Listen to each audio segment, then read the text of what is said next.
Todd Madeksza, Elevated Advocacy. Brandy Patrone is the lobbyist for the State Association. She was my employee at one time when I was at the Senate. I have an utmost respect for her. What they intended is not what passed. Thank you. The state budget units report September 1st each year. You have some breathing room. Do not think you have to go by July 30th and decide something. We were told that there were going to be an exchange of the 1-year appropriation from Senator Allen in exchange for the state shared revenue tap. That did not happen. What I was told was very simply, when the governor, the legislature went into their room to discuss the budget, there was no stomach for removing this section that you're seeing in 2756. I will say, and the league has been especially helpful. Tom Belshey, Nick has been especially helpful. We're all reading the feed bill carefully, but it's 110 pages, and it's what affects us is scattered throughout. It's been less than 24 hours, and so I would like a little bit more time to read it. They have to pass this each year. This is not necessarily every year going to happen. The problem we face as Flagstaff is that right now it's in the budget, and so it makes it extremely easy for it to be in there next year because they've already decided it. The longer it's in the budget, the worse it is for us. These things become sort of a snowball going downhill, and they become an issue that is, we've always done this. Why is this different this year? And so we have to get in front of this, and we have to try and nip it in the bud.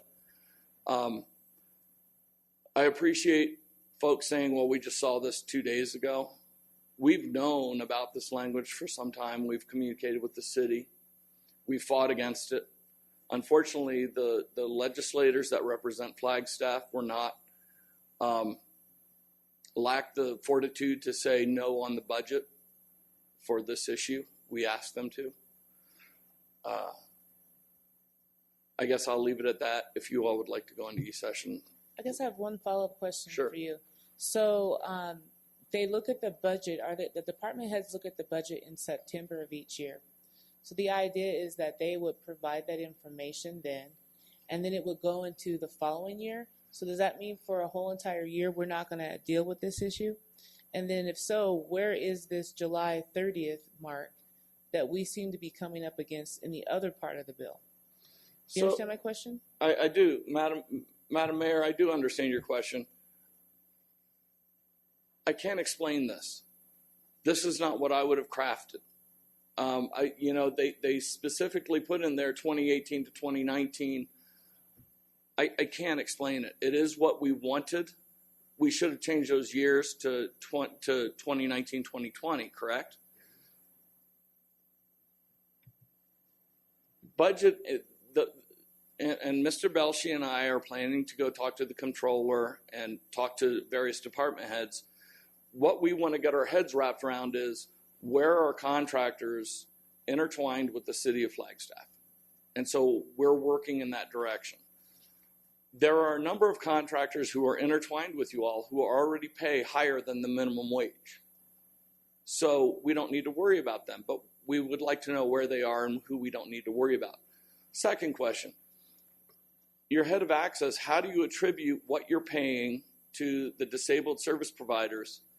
How do you calculate what is the difference for the minimum wage? We'd like to look at that. I think that's another area we can minimize it. Third, they reported on September 1st. When did they start calculating it? Some 60 days before that, 30 days before that. And so we're aware of these things. It's clearly far more complex than the legislature ever planned for it to be or could ever explain it. I testified in committee opposing these provisions, and they could not explain it. We had the chairman of the House Appropriations Committee explaining that Flagstaff was going to report the numbers. I mean, that's obviously not the case. This is a poorly crafted, idea, and it's a political hit shot to the city of Flagstaff and to folks who are seeking to possibly raise their minimum wage in their locality. Unfortunately, I don't represent, well, fortunately, I don't represent Tucson. I don't represent Tempe. I represent my town of Flagstaff. We've done this, and now you're punishing us for it. It's not a deterrent to us. What this is designed to be is a deterrent to other cities.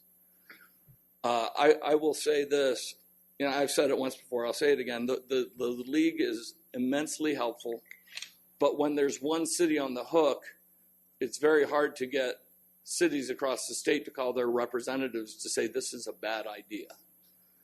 We reached out to our delegation, we reached out to delegations that share our community possibly but do not represent Flagstaff.